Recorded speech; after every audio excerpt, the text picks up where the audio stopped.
Hi, നമ്മൾ കുറച്ച് നാളുകൾക്ക് ശേഷമാണ് കേട്ടോ ഒരു വീഡിയോ ഇടുന്നത്. ഇതൊരു നല്ലൊരു സേമിയ പായസത്തിൻ്റെ റെസിപ്പിയാണ്. നല്ലൊരു ടേസ്റ്റിയാണ്. നമുക്ക് 10 മിനിറ്റിൽ തന്നെ തയ്യാറാക്കിയെടുക്കാം.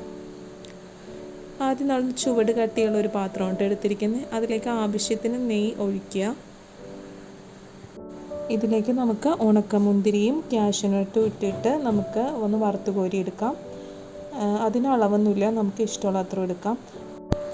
ഇതിപ്പോൾ ഒരു പാക്കറ്റ് സേമിയാണ് കേട്ടോ എടുത്തിരിക്കുന്നത്. നമുക്ക് നീളത്തിൽ വാങ്ങിക്കാൻ കിട്ടില്ലേ, അത് ഞാനിപ്പോൾ ഒടിച്ചു വെച്ചിരിക്കുക. വറുക്കാത്ത സേമിയാണ് കേട്ടോ. അതായിരിക്കും കുറച്ചും കൂടി നല്ലതെന്ന് എനിക്ക് തോന്നിയിട്ടുണ്ട്. ഈ ഒടിച്ചു വെച്ചിരിക്കുന്ന ഈ സേമിയ നമുക്ക് ഈ നേരത്തെ വറുത്ത് വെച്ചിരിക്കുന്ന നെയ്യിലേക്ക് ചേർത്ത് കൊടുത്ത് നന്നായിട്ട് ഇളക്കി കൊടുക്കാം. ഒരു ഗോൾഡൻ കളറാവണം. ആ ടൈമിൽ ഞാനിവിടെ ചേർത്തിരിക്കുന്ന 2.5 ലിറ്റർ പാലാണ്. ഇത് നേരെ ഒഴിച്ചു കൊടുക്കാം. അതിനുശേഷം നന്നായിട്ട് ഇത് തിളക്കണം. അതിന് മുന്നായിട്ട് നമുക്ക് ഒരു 2 കപ്പ് പഞ്ചസാര, ഓരോരുത്തരുടെ മധുരത്തിനനുസരിച്ച്. അതിലേക്ക് നമുക്ക് 2 ഏലക്ക പൊടിച്ചതാണ് കേട്ടോ ഞാൻ ഇട്ടിരിക്കുന്നത്. അതിനുശേഷം വറുത്ത് വെച്ചിരിക്കുന്ന കാഷ്യൂനട്ടും മുന്തിരിയും കൂടി ഞാൻ ഇതിലേക്ക് ഇട്ട് കൊടുക്കുന്നു. എന്നിട്ട് നന്നായിട്ട് ഇതൊന്ന് തിളക്കണം. അതിനുശേഷം നമുക്ക് കണ്ടൻസ്ഡ് മിൽക്ക് ആഡ് ചെയ്യാം കേട്ടോ.